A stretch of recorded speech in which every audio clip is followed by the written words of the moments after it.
any violence by a large population is not because this people is more violent than any other. It's an alarm, it's a sign, it's a signal that something is wrong in the treatment of this population. Where is the outcry? Where is the voice of the day? Where is the voice of the people?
Dispatch shows the scene in Jerusalem as Jewish and Arab mobs clashed in the center of the city. It remains to be seen whether a threatened full-scale war will materialize. جنود يعتلون المنازل والقناصة لا يتورعون عن إطلاق النار على كل شيء يمر أمامهم بمن فيهم الصحفيين. As a journalist, the more you look into the issue of Israel and Palestine, the more you sense that something is not quite right. The images and the narration are out of sync, a little like a foreign film that has been awkwardly dubbed. بيوت مهدمة وطرق مدمرة وسيارات لم يعد يظهر منها إلا هياكلها، أما الطعام والدواء فوجوده نادرا.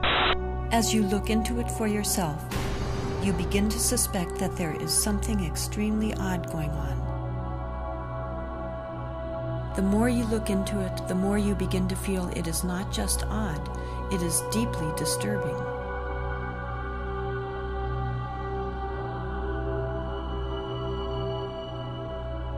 Our media portray Mideast violence as though it's an inherent part of the culture and region, implying that the Israeli-Palestinian conflict is an ancient problem with little hope of solution.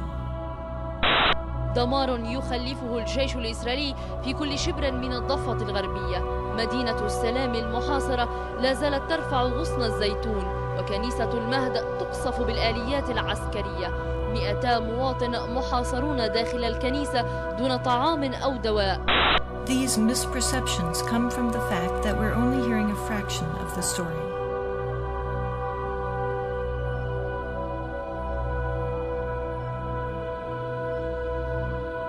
You are about to witness images and testimony largely hidden from mainstream America.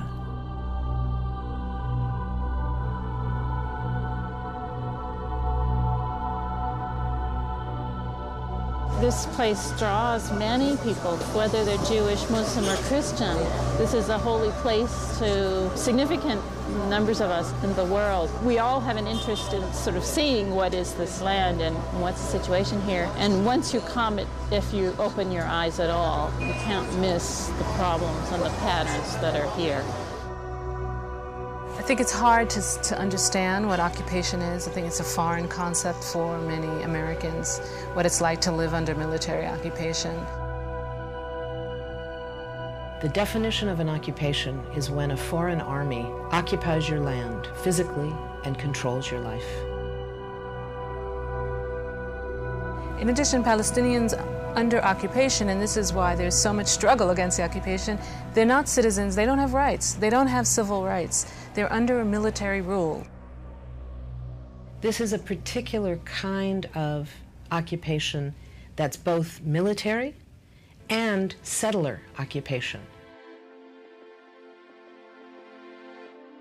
Settlements are areas of Palestinian land which are selected, and whatever is there, whether it's roads or whether it's villages or homes, they are bulldozed, and then a new town is built on the hilltop.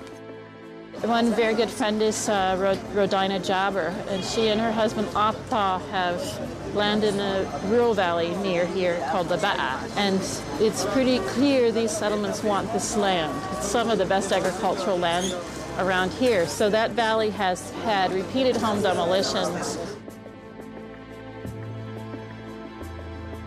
Rodina herself has lived through 2 home demolitions. They're living now in their 3rd house.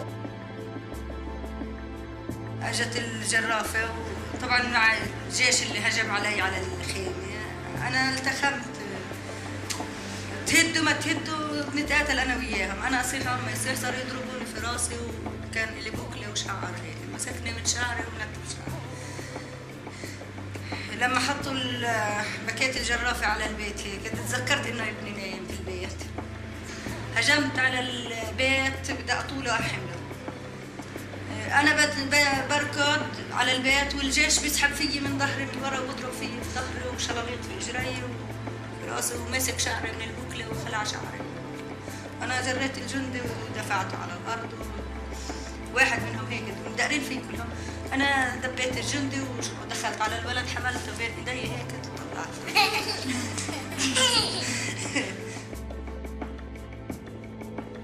Rodina and her children were once again homeless and had to endure living in a tent for many months.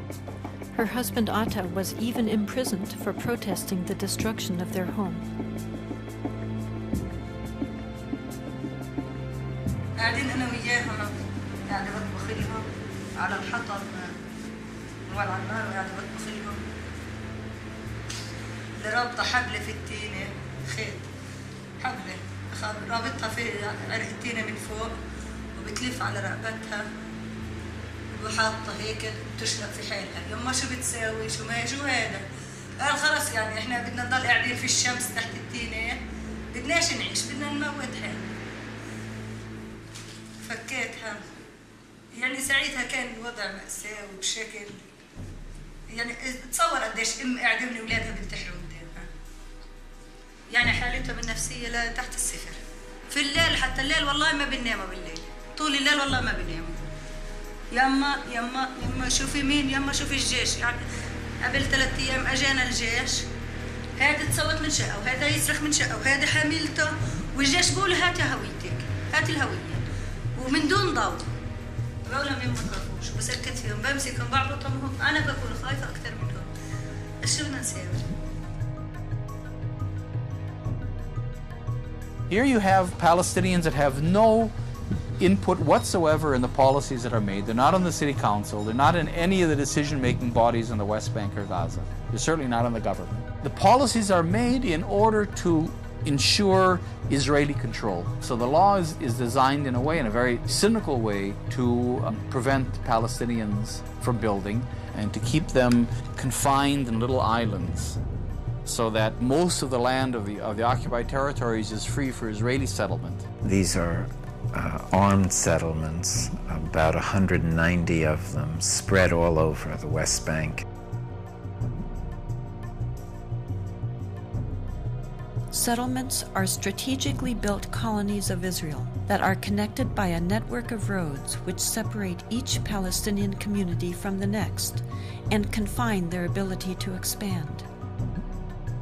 They are often constructed around the best farmland and water resources. They are surrounded by barbed wire. They are armed inside. Settler residents are required to be armed by the Israeli military. And they are defended from the outside by the Israeli military itself. The purpose of these settlements today, number one, is to continue the Israeli control and domination of the occupied territories. And the bottom line in all of this is to make Palestinians leave the country. It's a very hard term, I know, but in a sense it's a kind of ethnic cleansing.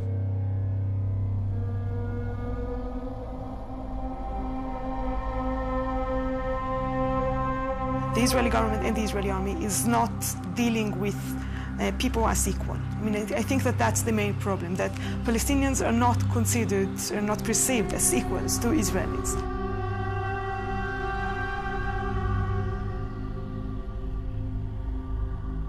There is no specific discrimination against Palestinian Christians as opposed to Palestinian Muslims. It's a shared suffering.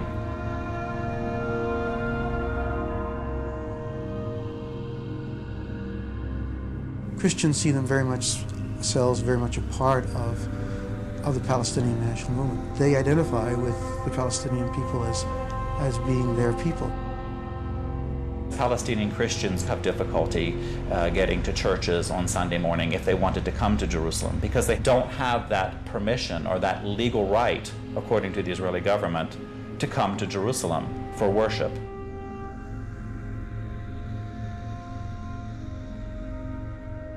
This I picked up in a home of a wonderful Christian family in Beit Jala. And this is the kind of armor-piercing weaponry that's being used against civilians, innocent civilians.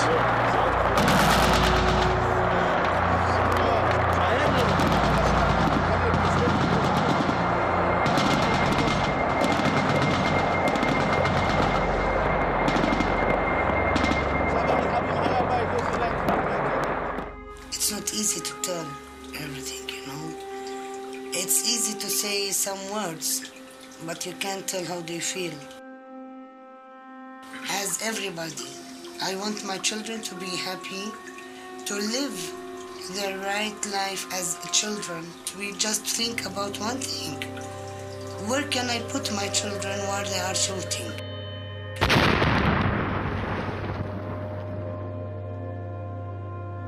They didn't want to go to school because they are scared to come back and there is no house. They doesn't want to go without me and the father because they think that they will lose us.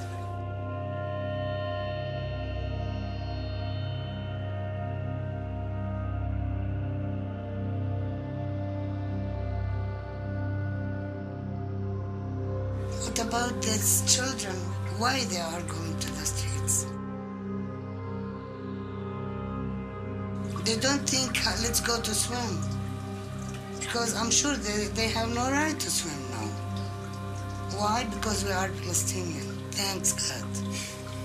I don't imagine that there is a woman in all of the world can send her child or her man just go to die. Do you think we are working all of this life to give them something and to let them die in a minute? Can you?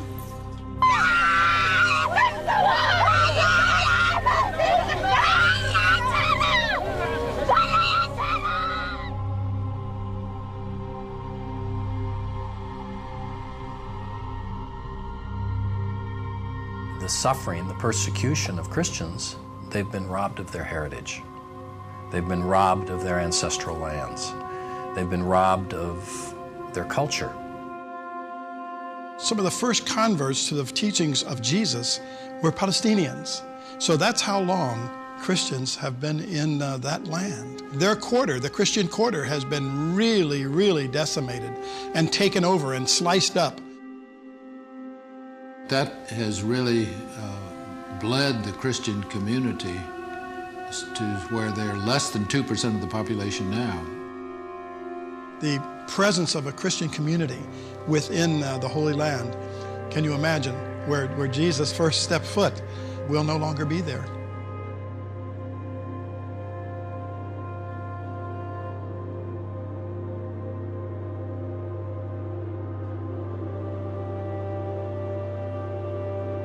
I know both from the moral sense and from the practical sense that the only way to stop the violence is to treat the root cause from which the violence has started.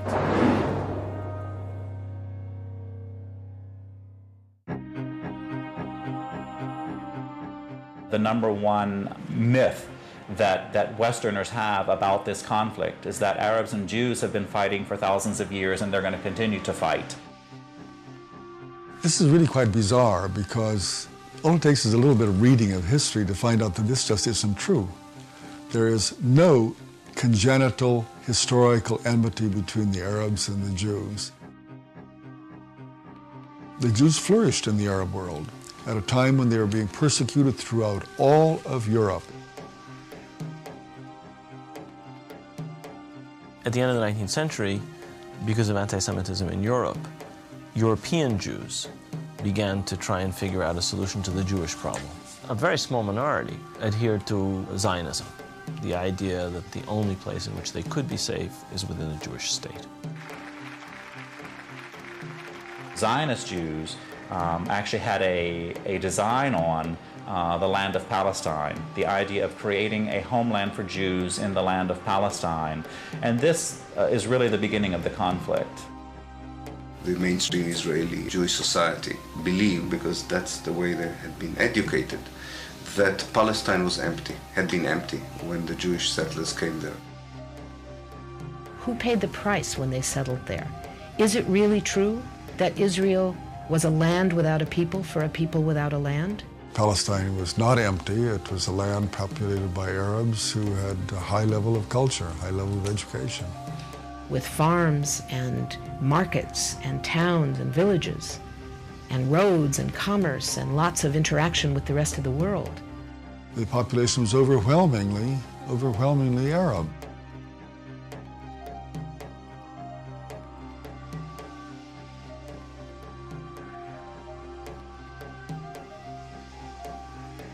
Jewish immigration increased under British rule following World War I, when Britain implemented the Balfour Declaration, promising a Jewish homeland in Palestine.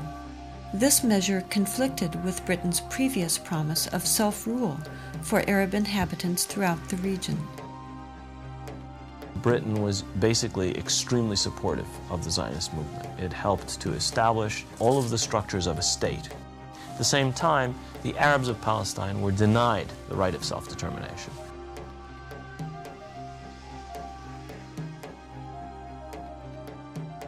The Palestinians saw a European power decide the future of a non-European territory, in flat disregard of both their presence and wishes.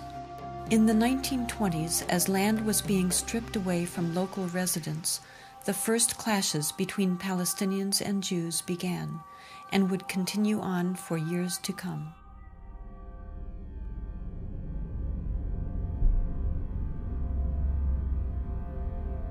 Until the early 1930s, the Jewish population of Palestine remained under 17%.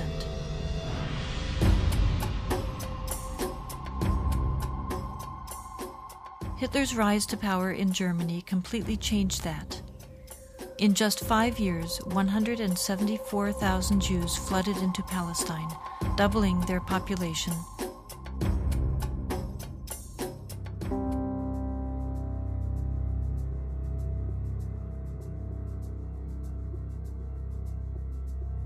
As the world attempted to make amends for the horrors of Nazi genocidal policies, efforts to make Palestine a Jewish homeland increased. The Palestinians, they were not the Nazis. They were not responsible for the Holocaust. But they were the ones who paid the price.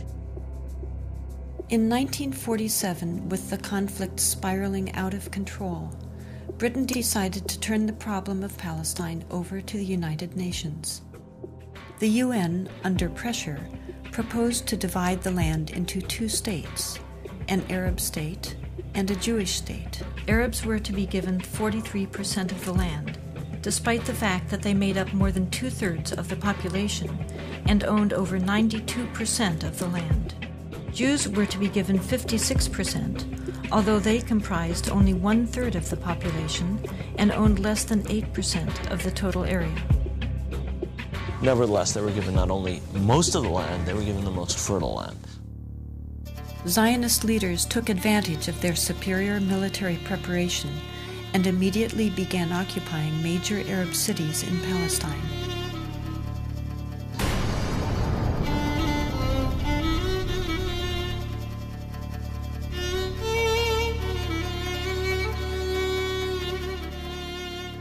I was among the people that conquered Akko.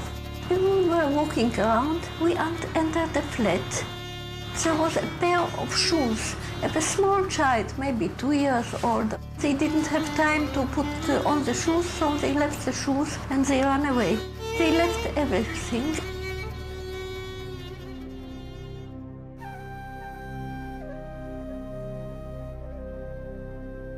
We found out that there was a systematic expulsion of Palestinians, and there was, as I said, there was an ethnic cleansing operation taking place.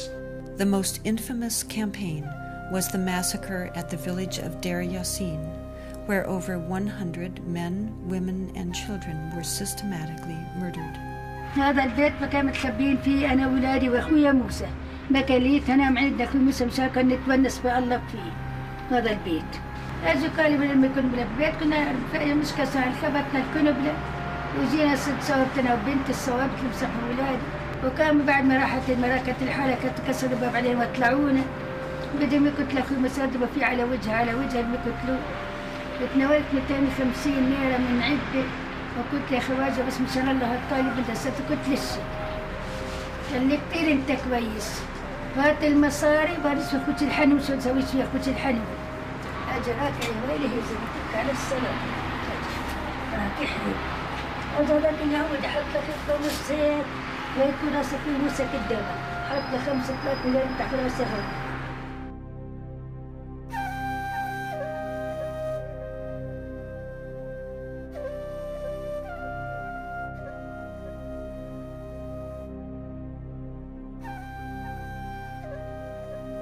The ruthlessness of the attack on Deir Yassin drove fear and panic into the Palestinian population and led to the flight of unarmed civilians from their homes all over the country.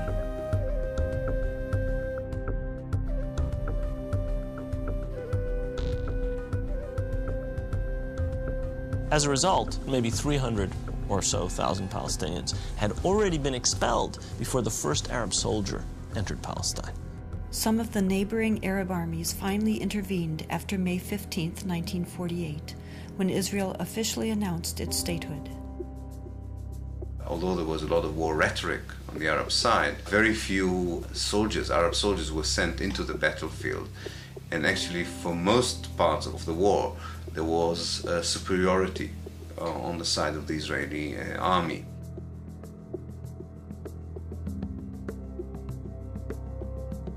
The Israeli army cleansed much of the territory and took over a large part of the designated Palestinian state. The new state of Israel encompassed 78% of the total land of Palestine. The West Bank came under Jordanian control and the Gaza Strip under Egyptian dominion.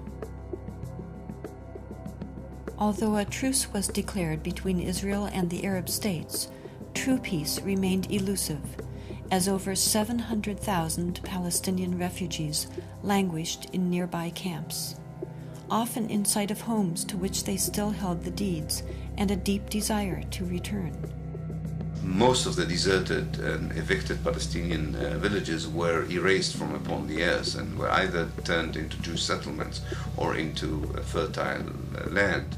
Of the 500 Palestinian villages in what became Israel in 1948, 400 were destroyed. These efforts to destroy the possibility of their returning home were countered by the United Nations, which continues to affirm their human right enshrined in international law and morality to return.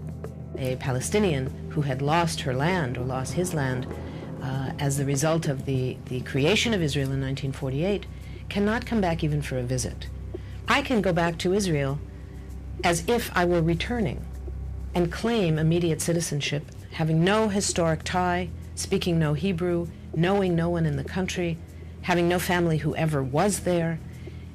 All that one needs is being Jewish, a religious group like any other.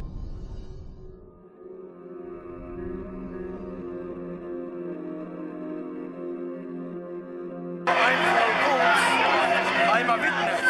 I know the Arabs are very good. No problem till the Zionist movement start. My grandmother tell me before the Zionist movement start, they babysitting each other, the kids.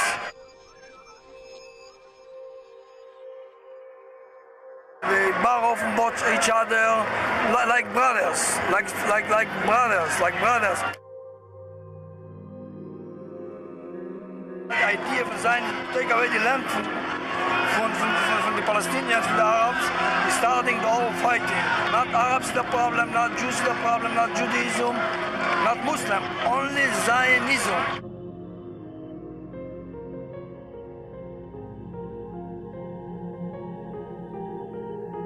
The events of 1948 were a defining moment for the Middle East, and from that point onward created instability throughout the region. Violent tensions continued and led to another war in 1967.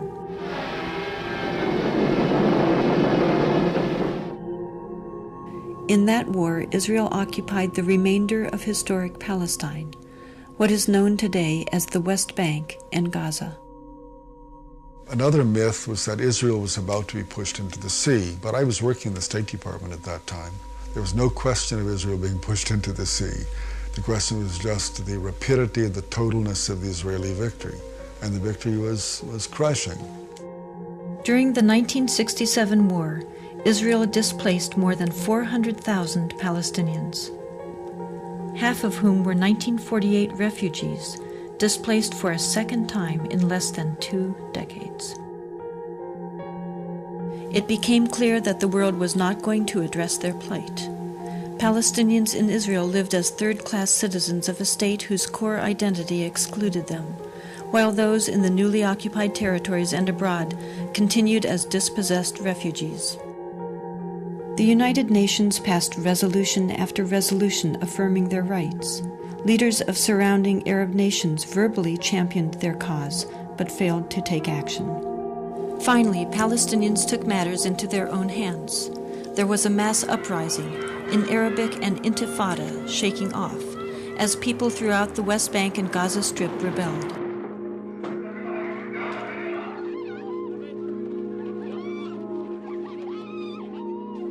The Israeli government adopted a strategy, in the words of Defense Minister Itzhak Rabin, of might, power, and beatings, which became known as the Break the Bones strategy.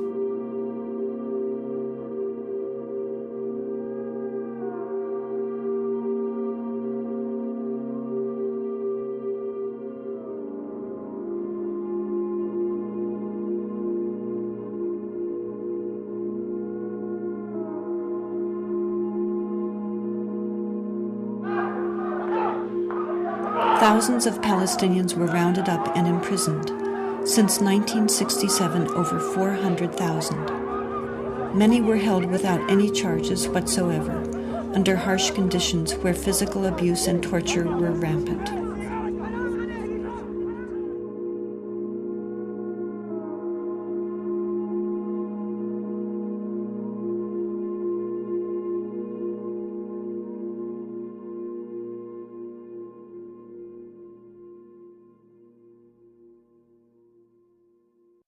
Today, we bear witness to an extraordinary act in one of history's defining dramas. The Oslo process begins officially with the handshake on the White House lawn.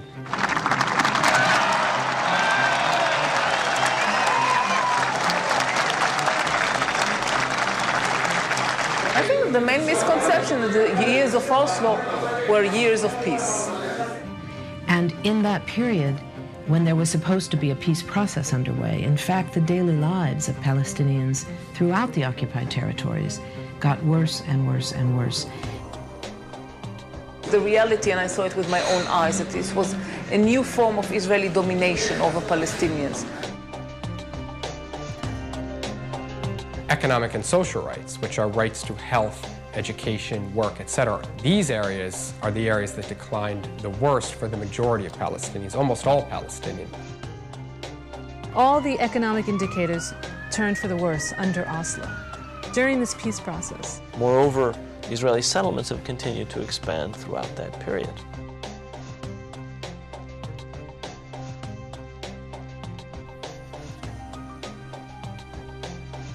At the same time that Israeli control was expanding, the Palestinian Authority was given the trappings of power over the shrinking and non-contiguous Palestinian land, being held out as a future Palestinian state.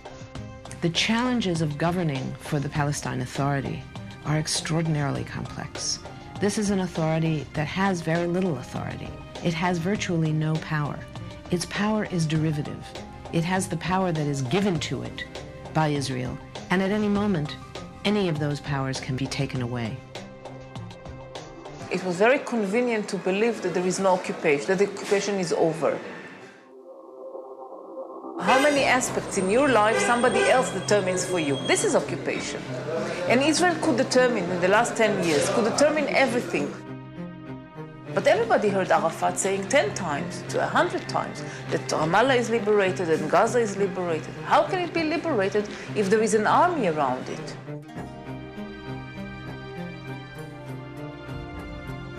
The Palestinian officials spoke very warmly about the situation, about the reality, and they were hiding the fact that for the great majority of the population, these years were a disaster. Those abuses, those violations of the public trust have been happening regularly since the Oslo process began. Palestinians who would protest against Oslo were labeled as terrorists. The authority would not allow it, the PA. Instead of having a real national authority, you had this corrupt institution whose main task, as far as Israel was concerned, was to police the Palestinians and prevent them from resisting the continuing occupation. It has wasted a lot of the money the international community has given it. One sees the villas of the leading Palestinian officials and the poverty with which the Palestinian masses are living in. The performance of the PLO in running the Palestinian Authority and its failures in negotiating with Israel have very much diminished support for the PLO leadership.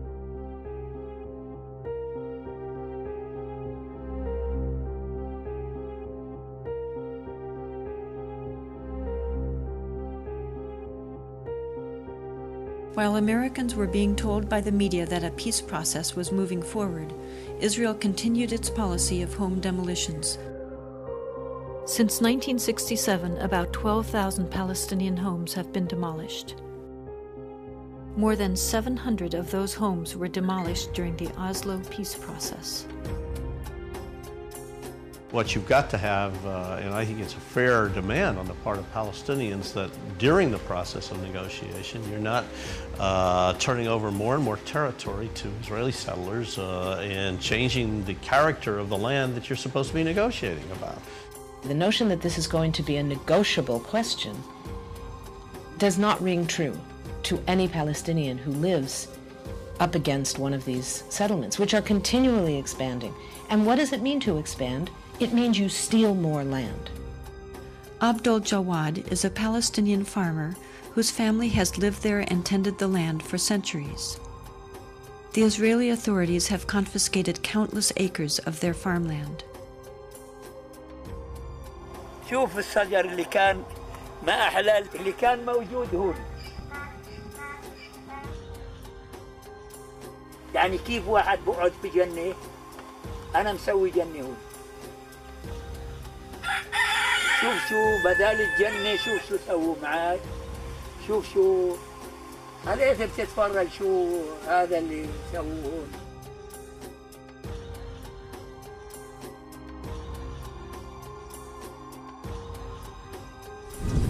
شوف الأشجار كيف بيطلعوا من تحت الحجار، شايف كيف؟ يطلع الأشجار من تحت الحجار، مش حرام هذا يبقى بدل ما يقعد بني آدم اللي بيقول الله، مش حرام هذا يقعد بداله حجر زي هذا؟ هذه معيشتنا، لا إنا لا برا ولا بحرا ولا جو، هذه المعيشة تاعنا، وبنستنى لطف الله. شو نعمل؟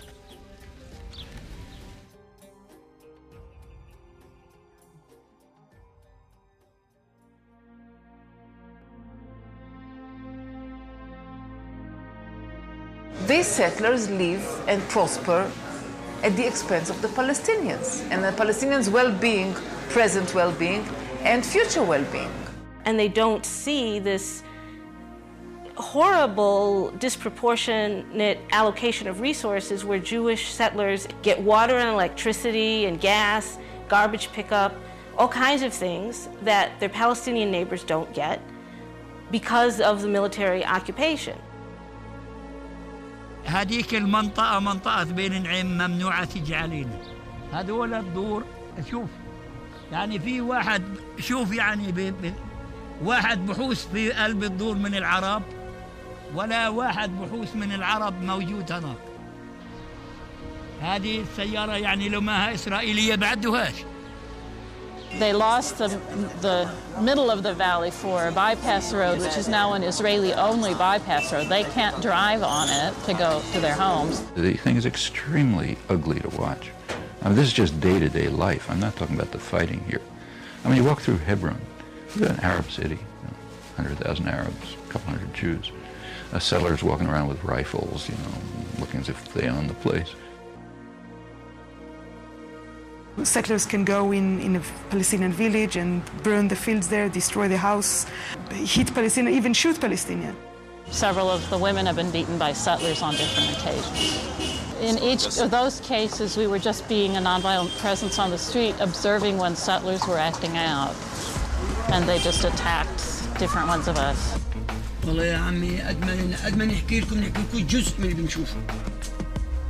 The Israeli government is not doing anything to try and stop the settlers from violating Palestinian rights.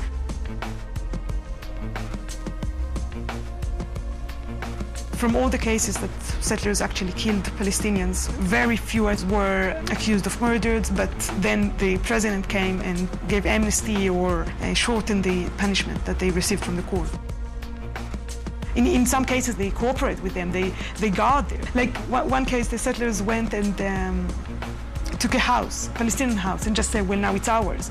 So the border police stood down there to protect them because the Palestinians were angry. So the border police just stood there and protected the settlers instead of course, arresting them, just saying it's illegal. The bottom line is to make things so difficult for the Palestinians that anybody that wants a future for their children, anybody that wants to get ahead in life, anybody that wants a normal life will leave. يعني أنا اللي عنده جنة زي هذه ويعني بده يرحل وبده يروح ويرحل ويدشرها. وين بدنا نروح احنا وندشر ارضنا اللي زي هيك؟ The Jabr family continues to live under constant harassment. Most recently, Abdul Jawad broke his leg while trying to protect his grandchildren from settler attacks. Many of us feel hostage, that we're held hostage to the settlers. Because I think the vast majority of Israelis don't care about the occupied territories. But we're held hostage to the settlers that have enough political power within the Israeli political system that they can frustrate any attempt to get them out. And as long as they're there, the Palestinians can't possibly make peace. There are two kinds of settlers, basically. There are the ideological settlers who feel that these territories have been promised to the Jewish people by God, and they feel that every place which is mentioned in the Bible, they have not only the right but the sacred duty to come and to build their modern Jewish settlement. And if Palestinians who live on that spot have other ideas, then they have the right to break their resistance by force or to call in the army. And the other kind, which are the more majority of the settlers, are in fact ordinary Israelis who came there simply because the government was offering them very cheap housing. When you go to live there, then most of the money you get is a government loan, and if you stay there for 10 years, then you don't have to pay back the loan.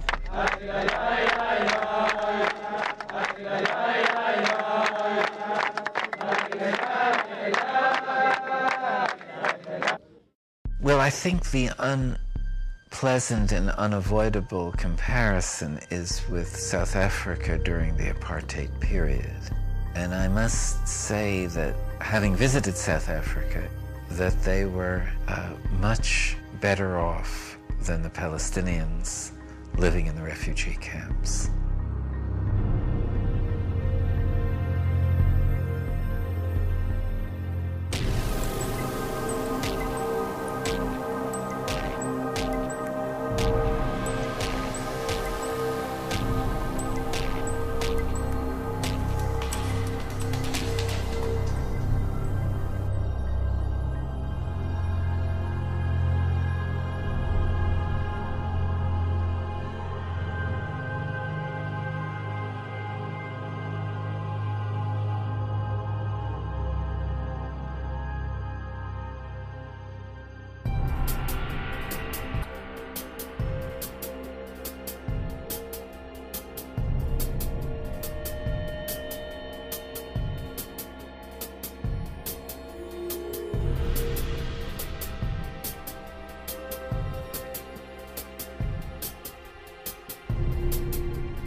We went to jail because it was impossible to sit still while the obscenity of the apartheid system was being imposed on our people.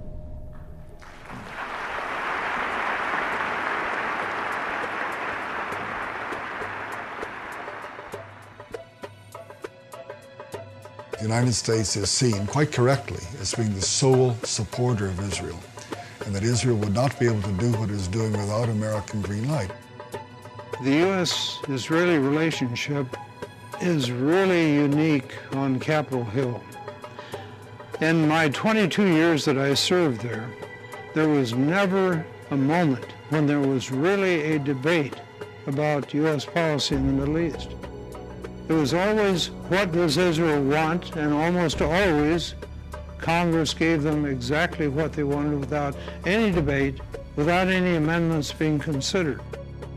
This type policy exists as a result of a number of factors.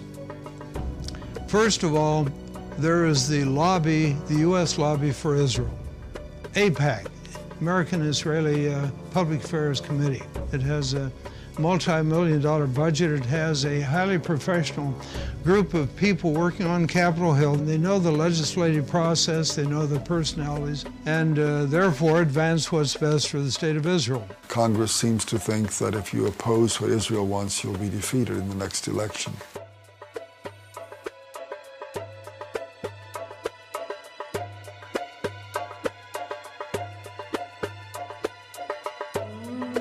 Another factor is the fundamentalist Christian community. Fundamentalists are often represented by the televangelists that are on TV. They believe that a strong Israel is a part of God's plan. They believe that the day will come when a battle will occur in the plain of Armageddon in the Middle East. There will be the forces of truth and righteousness on one side, forces of evil on the other side.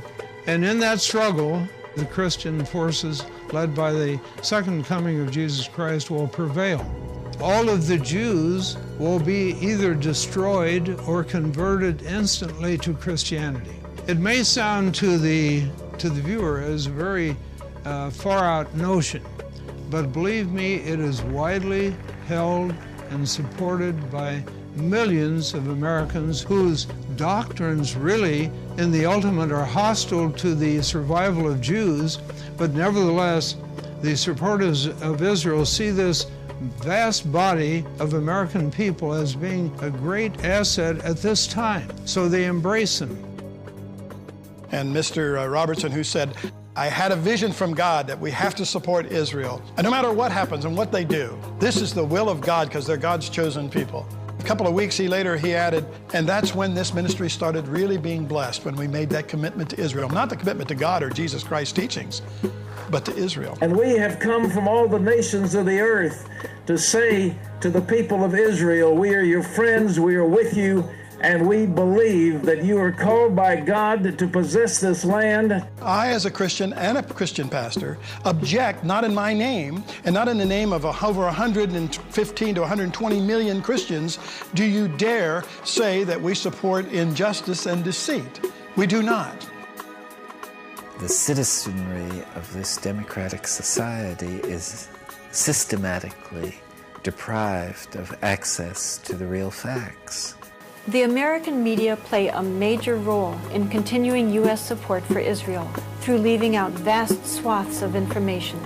It is the classic case of lying through omission. Major statements by American diplomats, senators, military leaders are going unreported. Sentences are being removed from news stories. Information is being manipulated. Those are the three factors that work together on Capitol Hill and lead to such total bias, such total absence of free speech, of open debate, that is, I think, very destructive to our institutions and to our best interests in world affairs. So Israel, for example, does not abide at all by international law. The entire occupation is illegal. It's a violation, in particular, of the Fourth Geneva Convention. By the rules of the Fourth Geneva Convention, you're not allowed to build settlements, you're not allowed to build roads, you're not allowed to expropriate land, you're not allowed to deport people, you're not allowed to restrict their freedom of movement, you're not allowed to harm their economy, you're not allowed to make them unemployed and impoverished. But everything that Israel does in the occupied territories, U.S. taxpayers are paying for. The U.S. gives the financing, it gives the military support. Israel receives as much foreign economic assistance as all the countries combined in the world.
In March 2003, the U.S. government approved $10 billion in aid for Israel.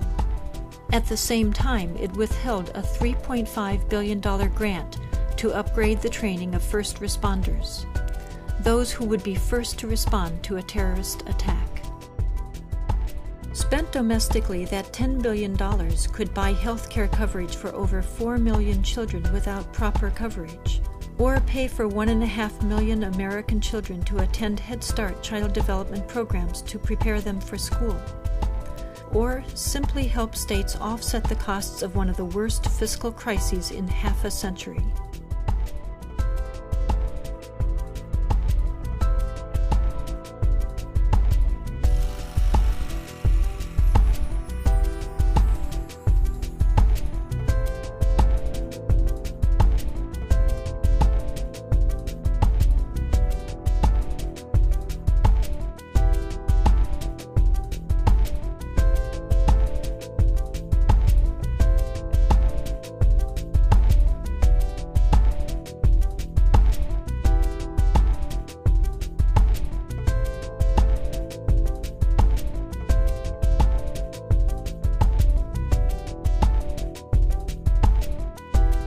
One of the reasons that the American commitment to Israel is so strong, that it's not only reflecting the impact of well-organized pro-Israeli lobbies, but it also represents the views of the Pentagon that sees Israel now as an indispensable strategic ally in the effort to control and exert influence throughout the region.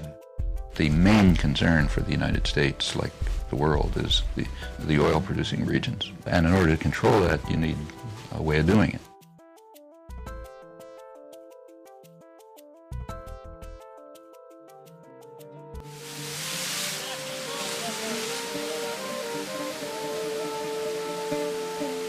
Desperate for a peace that would finally end occupation, Palestinians again came to the negotiating table in 2000.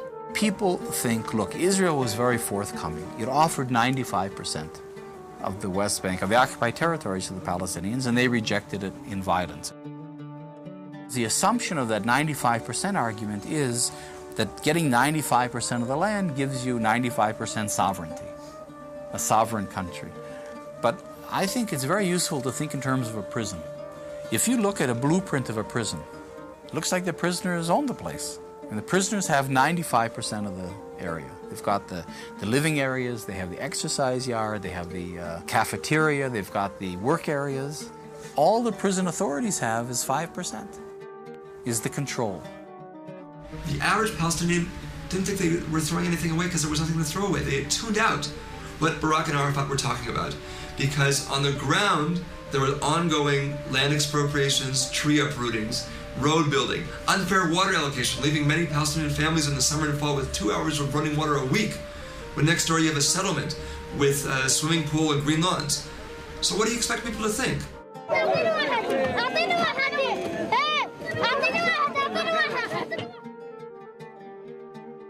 And it was that pressure, that sense of being squeezed, that finally exploded in September of 2000 in what became the Second Intifada.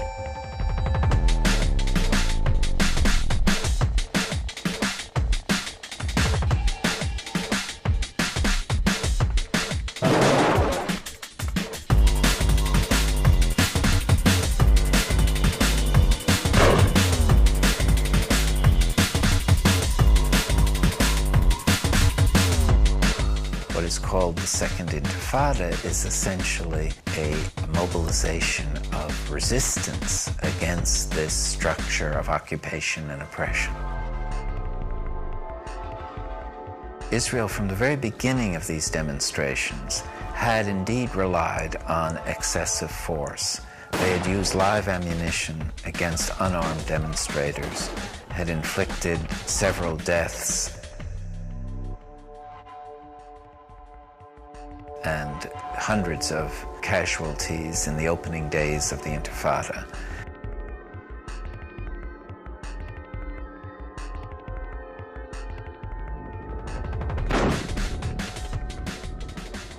Sometimes the Israelis are speaking about rubber bullets they used. By the way, it's not rubber, it's steel coated with rubber. This bullet, it killed many of the kids who are demonstrating, sometimes while they are throwing stones. As this case, I'll show you what happened. He is a 14 years old from Khan Younis. He was shot with a one like this and it entered here and he died.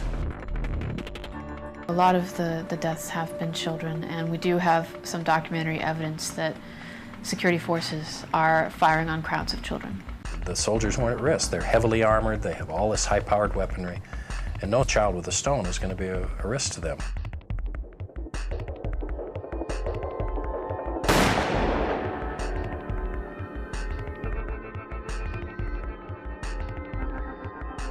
Most of the Palestinian abuses involve shooting at settlements, ambushes on settler cars, and obviously the suicide bombings inside Israel. There are some risks to Israeli life. Many Israelis have been killed. When there was this horrible suicide bombing at the pizza place in Jerusalem, I went to visit some of the kids who survived that blast in the hospital. It was horrible. It was horrible to see what happened to these children. You see the blood, you see the agony of the family. This is what the world sees. But one cannot take it out of the general context. And the context is of an Israeli occupation which is, it seems not to be so brutal, but it's very brutal. It really makes people's lives unbearable.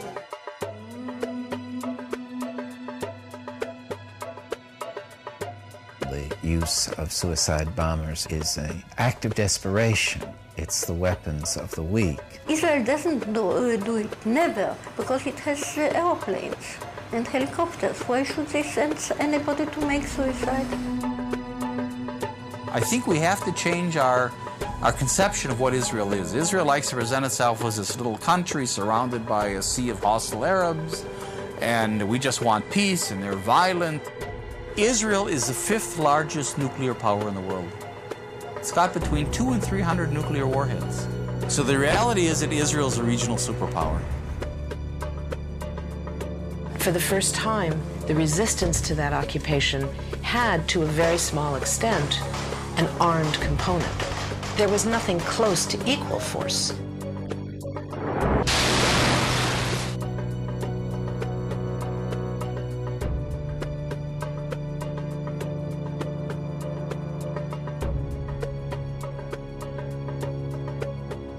At every stage, they had used grossly excessive force against a completely defenseless civilian population.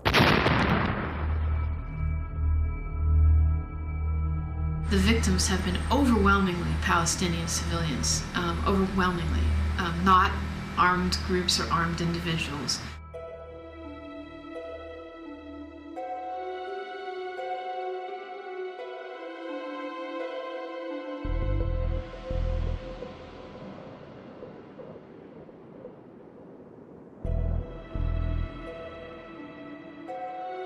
Israel has established all of these checkpoints within the West Bank, which require Palestinians to wait hours and hours to go very short distances.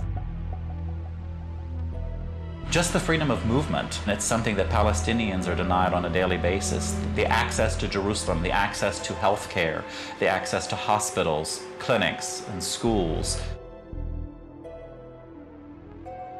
We're talking about 3 million people who's had their freedom of movement totally stopped.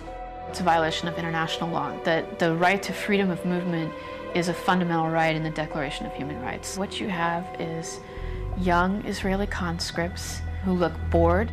These guys are sitting out there and they're watching thousands of Palestinians go by. They have carte blanche to pull anyone over and harass them for whatever reason. They can detain them for hours, and it's a dangerous situation. The main population that are being affected by Israeli policies is the civilian population. Those population who is not being involved in any attacks against Israelis, civilians or the army. During this time of closure, unfortunately, there have been lots of bombings, lots of attacks. The closure is not meant to deter suicide bombers. It's meant to punish and put pressure on 3 million civilians. People do not earn anymore because the majority of the Palestinians used to work in Israel, and the majority of the Palestinian economy was based on the income of people who were working inside Israel. Now they cannot go into Israel, so tens of thousands of families just lose the source of income that they had.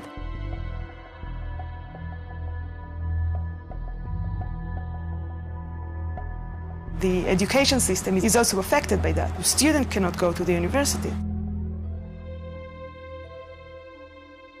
Birzeit University was subject to army closures for something like 18 times. The longest closure was during the first Intifada. For 5 years we could not set foot on campus. During this period we organized what the Israeli army called cells of illegal education. We were teaching in apartments, in rented flats, in churches, in mosques, in gardens, in cars, and we kept our infrastructure. Even this attempt to minimize the damage and to keep the university going, they attempted to crush it. I went to college in the States and I found it very differently. Your biggest worry about in the States is if I'm going to pass my class, or I hope I have a lot of friends. Over here it's totally different. You have to worry, oh my God, would I be able to get to school? Is there going to be a checkpoint? Is there going to be a demonstration? Am I going to get shot at? Is there going to be tear gas? So it's completely different. Here it's just you don't know if you're gonna live or you're gonna die, you know? You're going to school as if you're going to fight a war.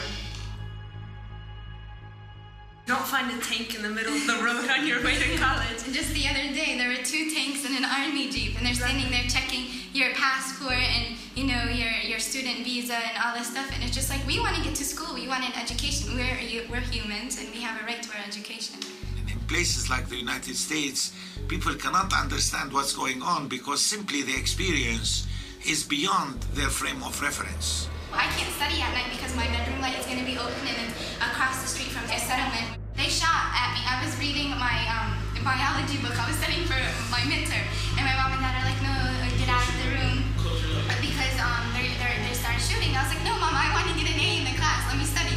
So I'm sitting there, and all of a sudden you hear something on my bedroom window. I was just like, okay, maybe I should go downstairs. I couldn't study for my test. It's I tell my American friends, I was like, do you understand what I'm going through?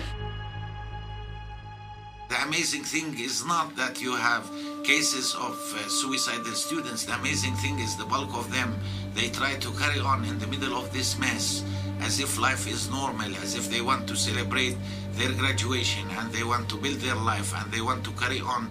That's the other part of the coin. The root problem here is occupation. Everything else emanates from there.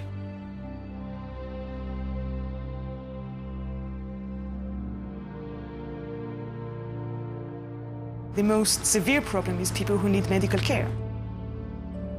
We've documented numerous cases where people have died. In fact, I believe that one of the last cases we documented was a woman who was in labor, who was not allowed to get to the hospital, and she and the baby both died. If people like that, if people who are really sick and really need to go to hospitals cannot do that, so I think you can imagine what happened to regular people that just want to go to work, just want to go to do some shopping, or even just visit friends. It's like living in a prison, a gigantic prison. Haaretz, the intellectual newspaper in Israel, ran a whole, a 4-page magazine article on the refugee issue. It had a picture of Tel Aviv University now and what was there before Tel Aviv University, a Palestinian village. And those refugees are in Gaza. غزة والله يا عمي غزة أنا شافت الويل ويل عاد نكذب والله غزة إحنا معانينا بس مش قد غزة مستحيل أكتر غزة أكتر. I think that Gaza is a main problem. There are lots of violations that you will not see in the West Bank, you will see in Gaza. We find it hard to monitor the human rights situation in Gaza because the Israeli army do not let us in.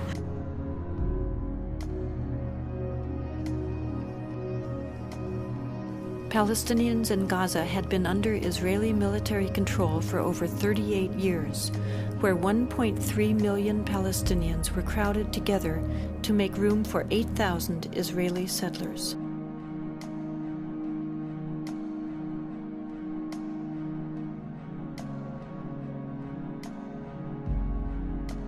In August of 2005, Israel dismantled its settlements and military posts inside Gaza and relocated its settlers. The media, along with Israeli politicians, portrayed this as an unprecedented sacrifice. In reality, it was simply a matter of Israel finally complying with international law.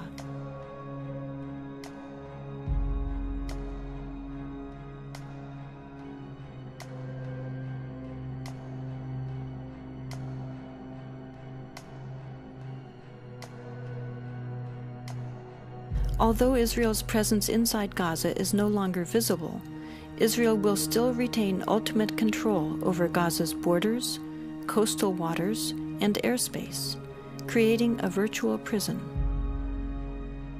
Refugee camps, even if there was no conflict with Israel, are just humanly horrible.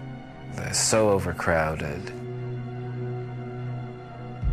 And you have 14 to 25 people living in a space.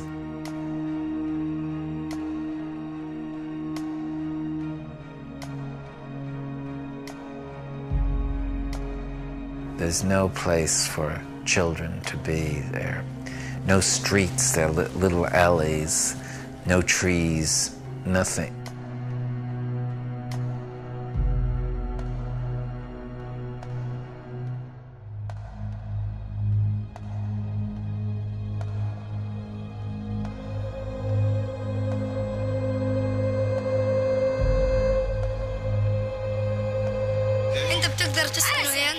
تسكن هنا تتدرج لأنه المواقف صعبة هنا والواحد إذا وقف قاعد هنا عطول بتلمس قبل ما يضرب الصاروخ بيبقى متلمسين لأنه كل ما يضرب الصاروخ بتشقق الحيط.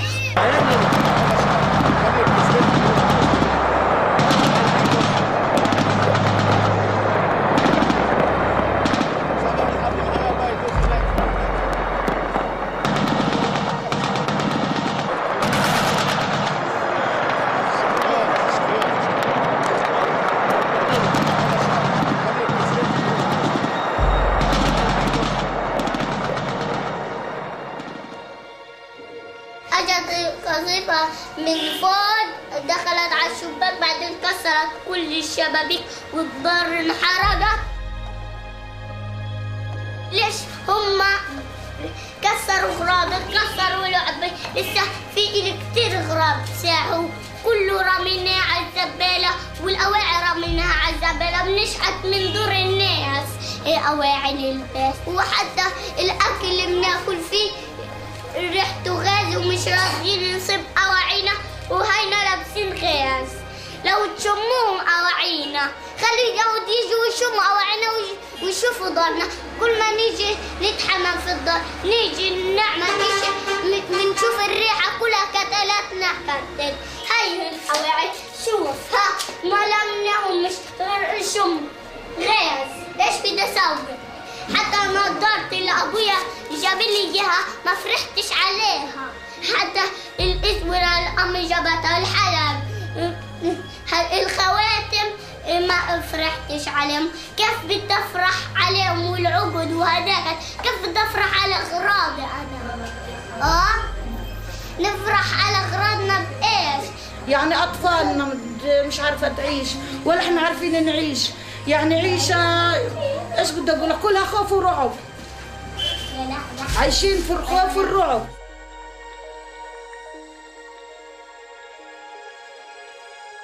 انا بروح المدرسه كل يوم بسمع الطخ. انا بخاف من الطخ حتى بصير راجف لما اشوفه. This is what has been fired on this neighborhood. This is a civilian neighborhood. There are no soldiers here. There are no military installations here. This is strictly harassment to get these people to move away from the border so that the Israeli tanks can move at will. They want these people cleansed from this area. It's that simple.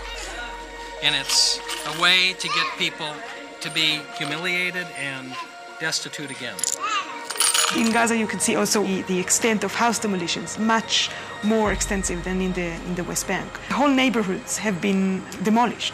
Hundreds of people do not have any houses anymore because they are next to settlements or next to the border, which is, of course, a clear violation of humanitarian law. People have no chance to get their personal items out. They have no chance to call for help. And this is far away from most media outlets. You are amongst the very few journalists who have even seen this. European or American journalists who have even been here because people are afraid to come or it's too hard to come.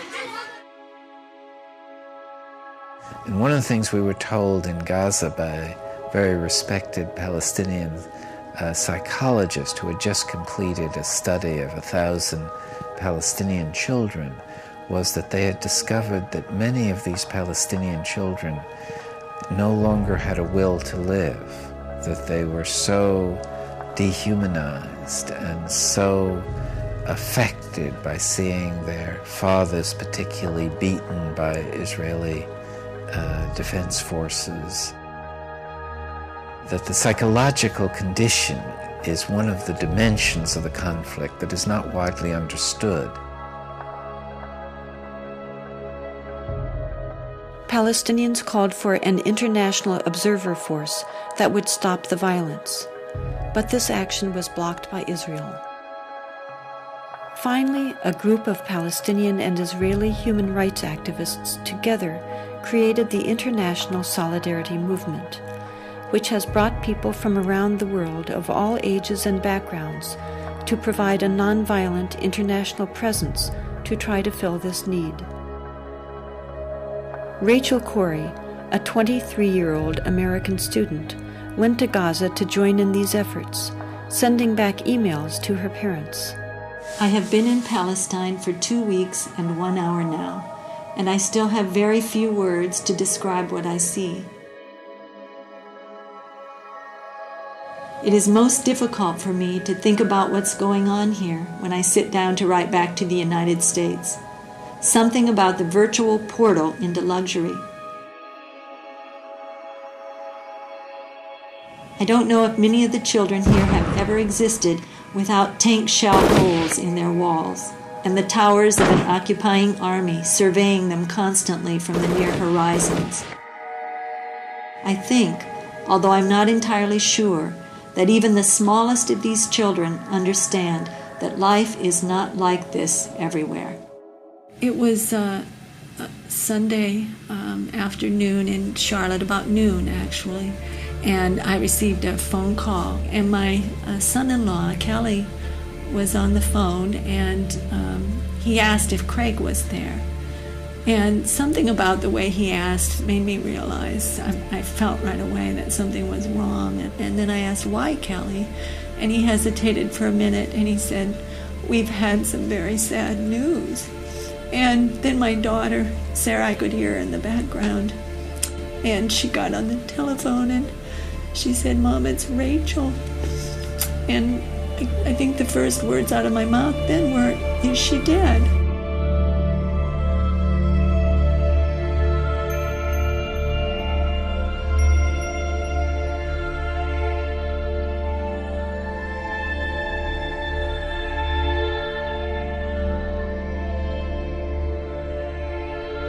We were opposing the demolition of farmland and other property, Palestinian property by Israeli destruction forces and bulldozers.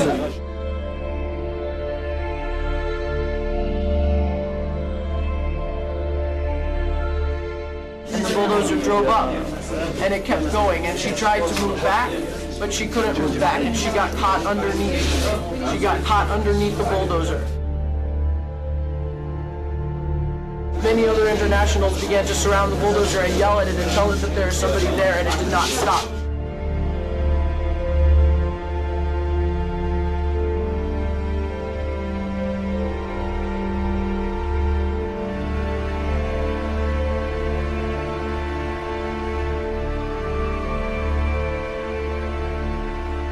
Rachel was killed. She was protecting a doctor's home.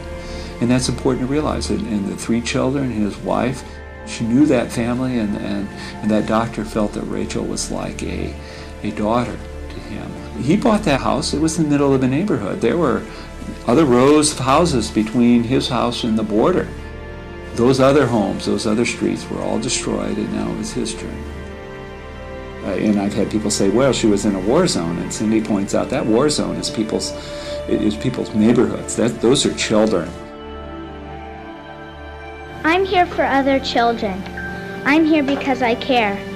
I'm here because children everywhere are suffering, and because 40,000 people die each day from hunger.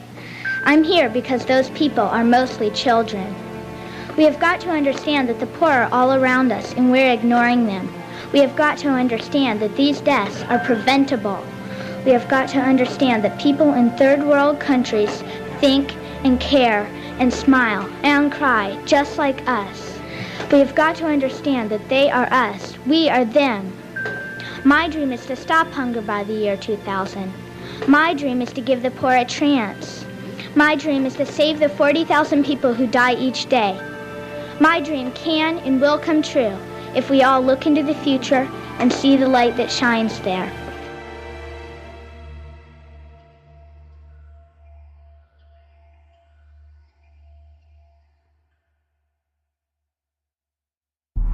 As Israel completed its withdrawal from Gaza, the following day it issued orders to confiscate additional Palestinian land from the West Bank and continue the construction of a separation wall. This wall is twice the height of the Berlin Wall and 4 times longer. It rips through villages, severing travel for work, healthcare, and education, separating farmers from their lands and families from loved ones. An Israeli study revealed that the barriers route was chosen in order to confiscate land intended for illegal settlement expansion, not for security reasons. Here you have this huge wall being constructed right in the middle of the West Bank. How can anybody believe that there's going to be the creation of a real state? It's a symbol and a reality of oppression. Anybody outside of Israel who supports a two-state solution has to be very careful, because what they mean in a two-state solution is that 90% of historical Palestine would be Israel. In the rest 10%, you'll have 2 huge prison camps, one in the Gaza Strip and one in the West Bank.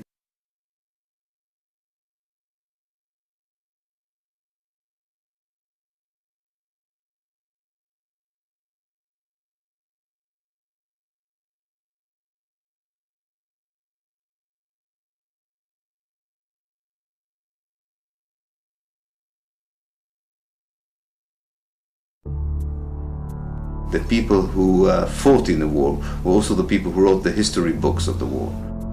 And they already had a story that they made up about what had really happened. And that story was integrated in the Israeli educational system. It was integrated in the media and the political discourse. Some of us who work as Jewish educators have been admitting over the last maybe 10 years that it is propaganda. Israelis don't understand what's going on. They don't know the occupation. We began to educate ourselves. And the first thing we did was invite women, Palestinian women, to come into our homes and talk to us and tell us what exactly was the problem as they saw it. And little by little, we learned about their lives. We learned about the suffering they encountered on a daily basis. We learned about the killing going on there, about the lives that were completely circumscribed by an occupation that they had no control over. I'm one of the few Israelis not in uniform and not a settler that's been in the territories in the last 9 months. You see that the army was actually waging a very cruel war. On the Israeli side, there seems to be no understanding that this is how you create terrorism. If you are so repressive on a people, you give them the sense of having no options, and that's a very dangerous place. In fact, there's a very clear correlation between the kind of human rights abuses that Israel commits in the West Bank and Gaza and the Palestinian militant response to those abuses.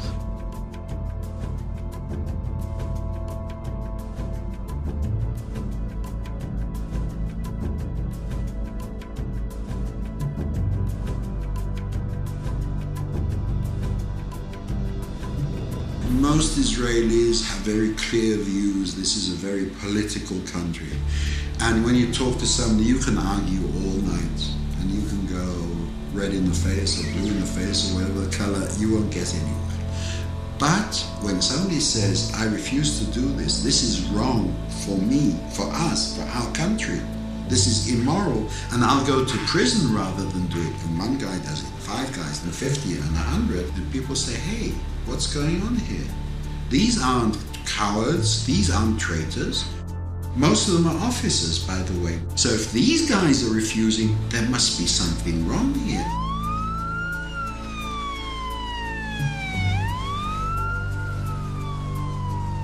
Nobody can argue with what I've seen. I mean, they may not like how I say it, or they may not like all the facts that I convey. It may sound like I'm imbalanced, but the fact is, when you're dealing with oppression, there is no balance. Even someone with a 20% open mind would reach the same conclusions that our commission reached. You could be pro-Israeli, and still, if you saw these realities, you'd have to have a completely closed mind not to come to the same conclusions that we reached. So the violence begins with the occupation. The opposition is resistance to the occupation. Resistance to violence is legitimate in any country in the world. I may disagree with some of the acts of resistance. I think some of the tactics are stupid.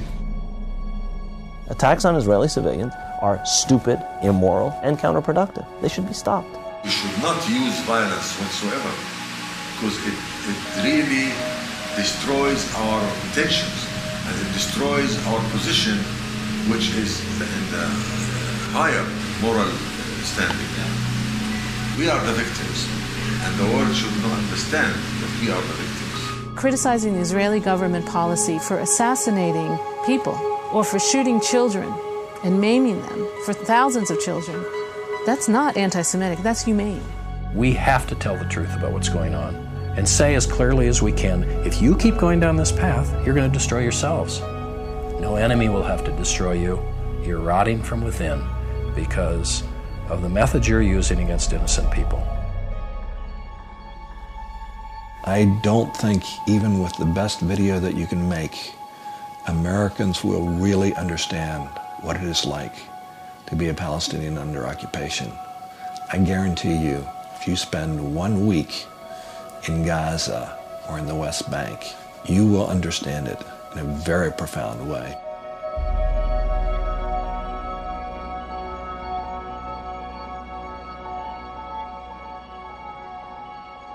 All the wars of independence, you can start if you want with the war of independence of the United States. They said no taxation without representation. And we demand taxation from the Palestinians and don't give them any representation. It is the same all over the world, and nobody wants to be under somebody's occupation.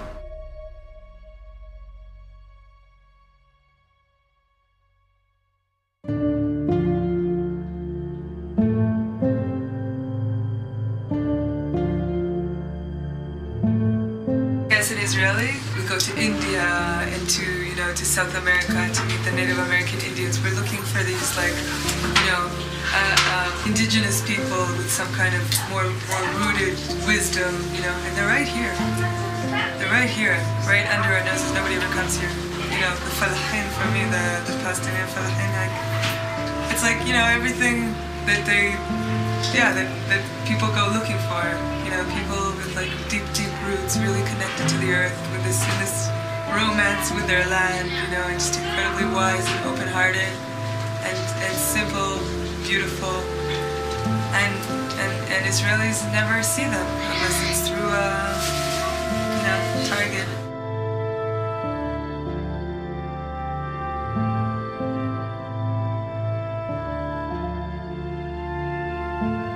I wish that people knew what was really going on here, and I wish that people could see these people through my eyes.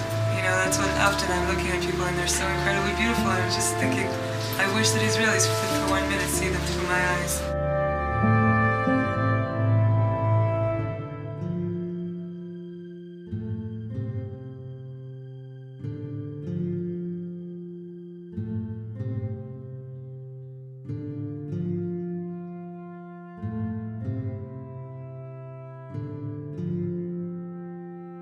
No amount of reading, attendance at conferences, documentary viewing, and word of mouth could have prepared me for the reality of the situation here.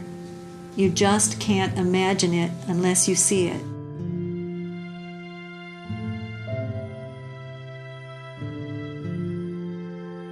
This is not at all what I asked for when I came into this world. This is not at all what the people here asked for when they came into this world. This is not the world you and Dad wanted me to come into when you decided to have me. This has to stop. I think it is a good idea for us all to drop everything and devote our lives to making this stop.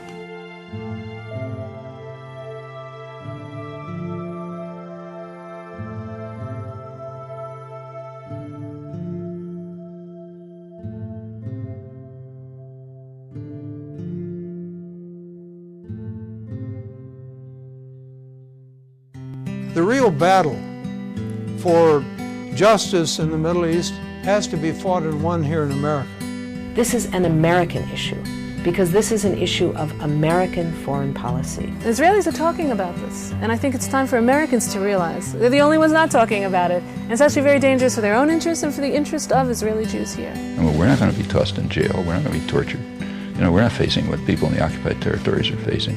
If we decide we don't want to do it, fine. But then try to look yourself in the mirror and say, I'm a murderer. It's really high time for Americans to step up to the plate, to do whatever we can, encourage our government to take a strong initiative to end the occupation. Those who really care about the interests of Israel should exert all the pressure possible in order to force Israel to stop the aggression, stop the repression, end the occupation. And the just solution has to be ending the occupation. Ending the occupation is step number one. Justice is the best way of bringing about security and peace. There'll be no security for Israel as long as this kind of oppression continues.